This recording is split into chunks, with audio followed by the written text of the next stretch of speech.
Archives of Prasar Bharati presents the timeless treasure of golden era.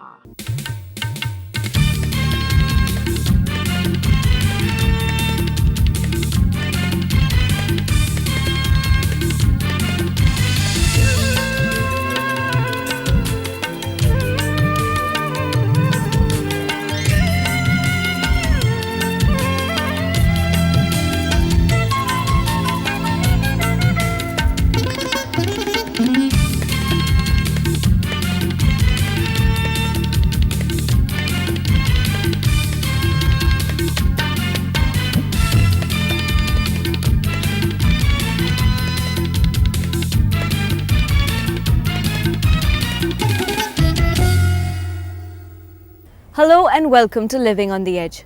Parthenium weed, or Congress grass as it's popularly known, first came to India quite by accident in the 1950s through a shipment of American wheat. Since then it's made our country its home and you can see it growing almost everywhere. Ananta Narayanan of Coimbatore, Tamil Nadu writes, I would like to see a program on Parthenium weeds and its ill effects on human beings. Though the weed itself looks harmless, a mere contact with it can give you a severe skin rash, and you could develop respiratory ailments from its pollen grains. Sneha Koshi takes a look at this ungrateful immigrant. Name: Parthenium hysterophorus. Sex: male, female. Age: no bar. Residence: universal. Qualifications: aggressive growth, resistant in all climatic conditions, prolific, difficult to eradicate. Special feature: most people succumb to my charm.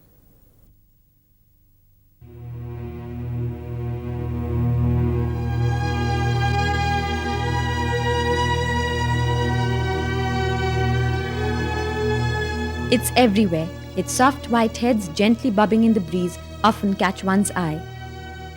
Quiet and unobtrusive, it has found its way into vacant lots, onto playgrounds and even into cemeteries. It lines our roadways, covering every open space imaginable. No one can escape it. Parthenium weed is very much a part of the landscape in our rural and urban areas. At first glance, it looks friendly and harmless, but can appearances be deceptive? Sometimes my daughter has to admit to the hospital, and this Parthenium, actually the public also involved for this thing. Only government or only some agents can, but public also not aware. This Parthenium actually really it's a poison. The other day doctor suggested me to shift to residence. So I wanted to shift to residence. Even wherever I go I can see Parthenium.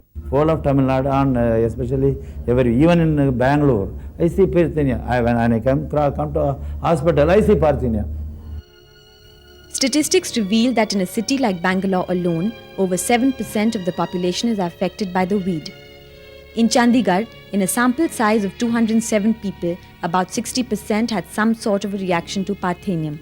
And because the weed covers millions of acres across the country, the extent of the problem can't be minimized.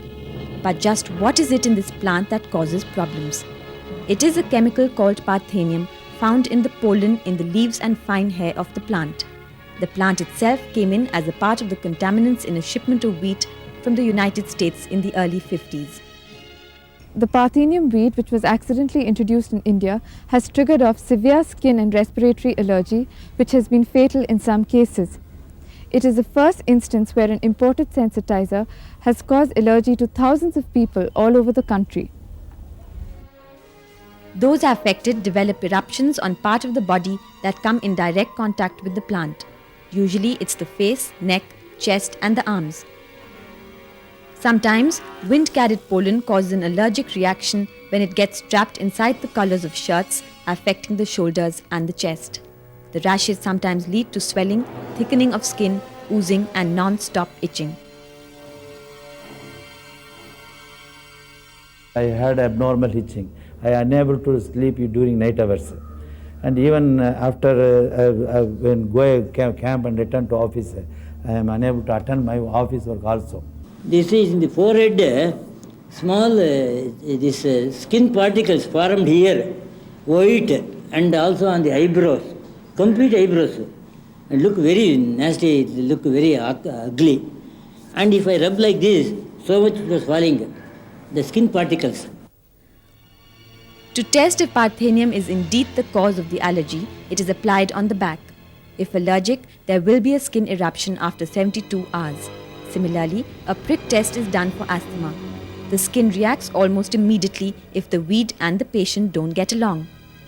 And because the weed produces up to 20,000 seeds in 1 square centimeter of ground area, thousands of people are potentially at risk. I'll have headache and breathing difficulty and running nose, everything. Doctors say allergy to the plant is inherited, though not as strong as, say, diabetes is. Once the body gets sensitized to the pollen, anyone can become allergic. This threshold level varies from person to person regardless of age. Though Parthenium doesn't cause asthma, doctors feel it can exacerbate the problem.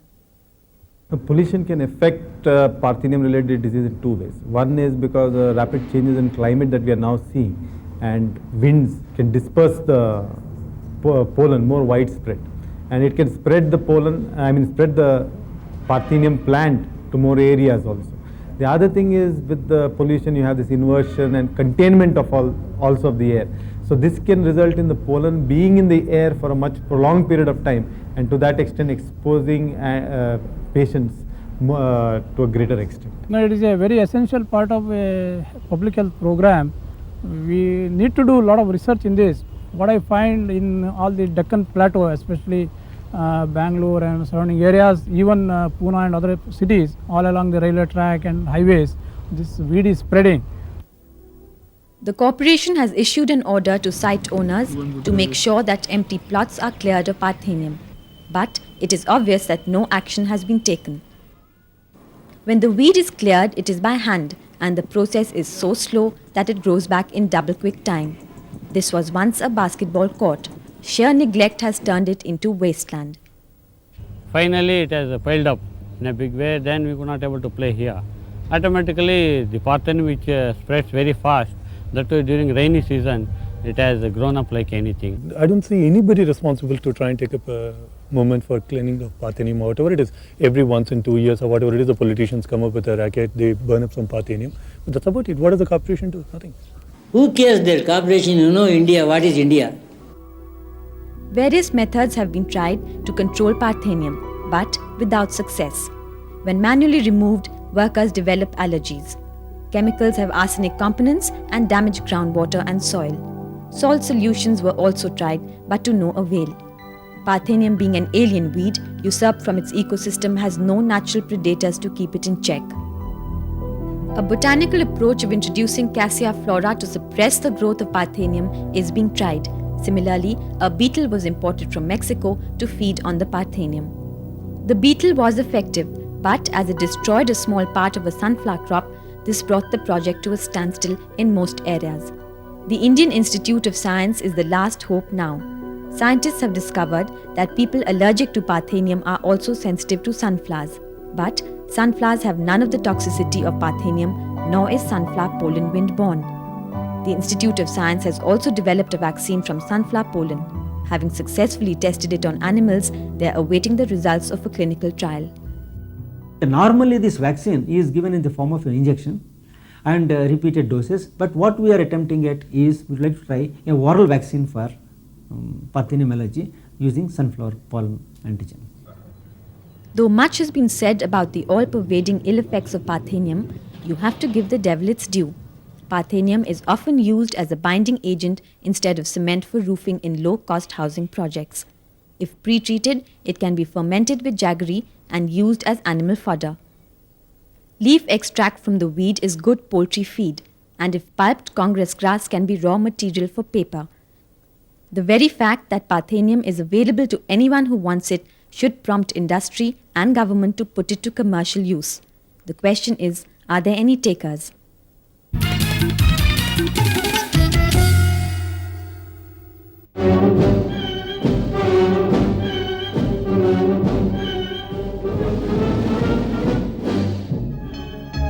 Can't guess what we're talking about? Well, it's the original cattle of the sea, the turtle. Did you know that as sea scavengers, they can single-handedly cleanse our Ganges of all carcasses in no time? When not scrounging on mosquito-breeding water weeds, they can be seen perfecting 1200-meter deep sea dives, which are the deepest known for any air-breathing animal. With its extra strong shell, the turtle has outlived the dinosaur, and for 200 million years now has been going to a breeding site to deliver its eggs only in the privacy of the night. Come sunrise, and they retreat into their shell, so to speak. Still to come, a look at how buildings can be made environment friendly and how herbal pesticides kill insects without harming you. If you've ever lived in or visited a big town or city, you've probably been confronted with monstrous skyscrapers or buildings that stick out like sore thumbs, causing you to question the sanity of the architects that designed them. Well, here's an architect who has some original ideas about what buildings should look like. Manira Alva met Gerard da Cunha in Goa to find out just how buildings can be made eco-friendly.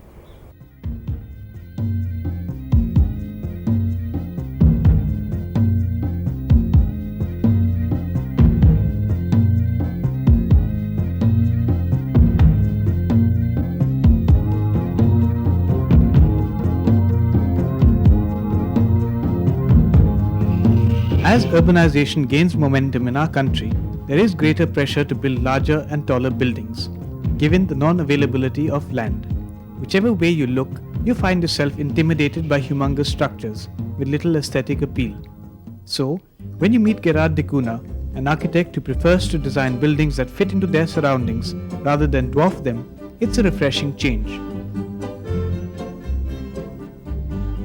All my buildings follow the lie of the land, and it's partly for the reasons of economy and partly as a moral issue of merging with the landscape, of being honest to the land rather than defiling it. One of the projects he's working on is a play school for toddlers. If you see it, you'll wish you were tiny again. This is the doll's house of the toddler's classroom, and in the doll's house, kids like this little fellow, they come and do imaginary play here. You have batches of about 8 who come and they make their own beds, they sleep, they wash the dolls, they cook the food, and it helps children to relate to each other without the teacher's supervision. And in this doll's house, I've scaled down normal seating, normal beds to their level. But the most incredible thing about this building is that it's been built entirely with recycled material. I buy a lot of things from old junkyards, especially bottles. When I put them in the slab, sometimes I use them as panels for walls. They let in a very wonderful light, especially blue, green and brown. In this case, I've removed the redundant concrete with thermocol packing. I got it free from a factory. It's a very good insulant and keeps the place much cooler. Not just recycled material, but also readily available local resources like laterite soil and stones, so characteristic of Goa, where Gerard da Cunha lives. The land was most unsuitable for a school because it was very steep. But that's the only land I had, so I had to build it. So I have to minimize the walking down and up for children. So I have this slide which runs through the school. So kids like Tariq, when they come in, they just slide into their classroom and then they walk up the steps when they have to. And also get a feel of the outdoors that have a pride of place in the overall design to make sure that children are not stuck indoors all the time. Using recycled materials is like small is beautiful, where you go and buy something and use it in your house. But once the project gets large, like I'm doing a township, a steel town, now you can't use recycled material for that. You have to work in a much more conventional way. By his own admission, not too many people are into recycled stuff. The only reason Gerard has been able to do it is because he's building the school for his wife. But once people realize that the final outcome is a great looking building that fits into the landscape, and that a whole lot of waste is put to good use, adding up to a happy set of kids, and a whole lot of money saved, they may have a change of heart.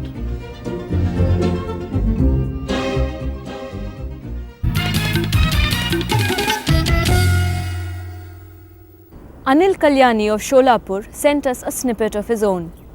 Of the 200,000 people affected the world over each year by pesticides, 40,000 die. Unfortunately, not many people know that harmless substitutes for chemical pesticides exist. Herbal pesticides, for instance, kill insects, but you can actually eat them without being harmed in any way.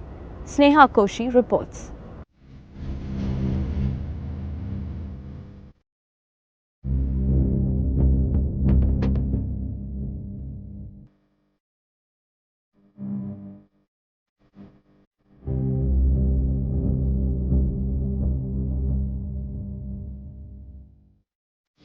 Although the warning is absolutely clear, few of us take it seriously.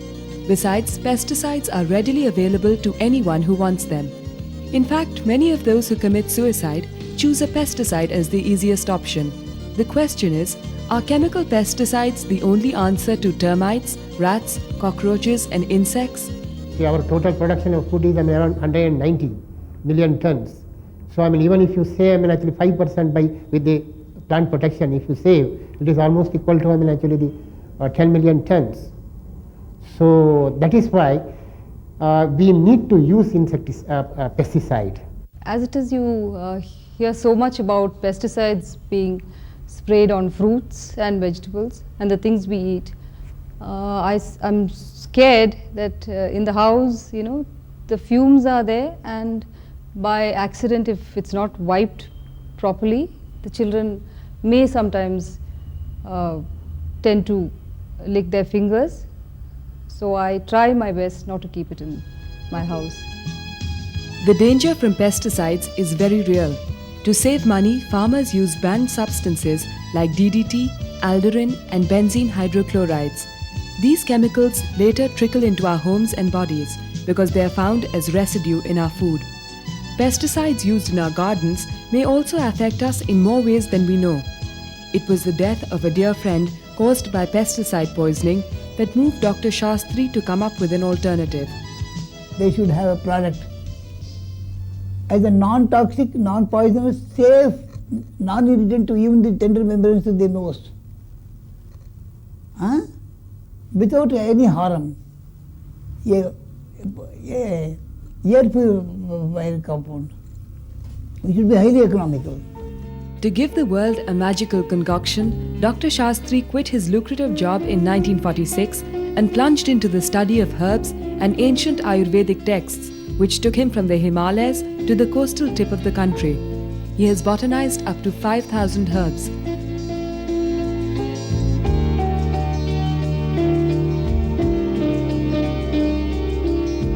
The herbal pesticides act on cerebral and cellular levels simultaneously, besides coagulating the body fluid system of the insect, causing instant death, as opposed to conventional chemical pesticides, which paralyze the nervous system through poison. People in the chemical industry, however, have their doubts. No, I don't think so. This Ayurvedic pesticides is not that much effect, because how we are using for this medicine. Compared to this medicine, Ayurvedic medicine is, that effect will be very slow.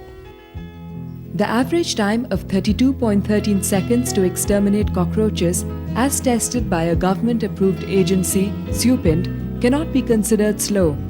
Further, their experiments reveal that the potency of herbal products increases over time. So the question of immunity over time does not arise. The railways, who are Dr. Shastri's oldest customers, often use stock that is more than 8 years old. Scientists have also verified that Bowman's capsule, where the filtration of blood takes place within the human body, is not affected by the oral administration of the pesticide. One man's food is another's poison, as the old adage goes. This is certainly true of Dr. Shastri's pesticide. While an effective pesticide, instantly fatal to insects, it is healthy for human consumption. Dr. Shastri's edible achievement has won him international recognition. Another achievement is a pesticide to protect poultry from flies, litter worms and spiders. The ammonia emitted from the wet litter gives rise to respiratory and viral infection among birds. The insects die instantly when the pesticide is sprayed on. Additionally, the pesticide also has a drying agent to dry up the litter, thus eliminating the problem. It has a similar effect on insects related to livestock. What we have seen, some of the Ayurvedic preparations are very good, they are eco-friendly, and also they are very economical, and also they are very effective, especially on the flies of poultry sheds or the cattle sheds and all these things. They are very, very useful. This usefulness is being extended to the development of a pesticide to eradicate Parthenium. Though approached by many multinationals and private companies for production and marketing rights, he has declined so far. He supplies his product only to public service units, but is in the process of setting up a manufacturing plant that will cater to the needs of every home. For all those skeptical about the availability of enough plants to make pesticides, he claims that for every shoot that is cut off a tree, 5 more grow in its place. Very early I am planning to, my factory is coming up, and very early planning to give smaller packings for the local public. Because my endeavor is fulfilled when my fellow citizens use it and they are happy.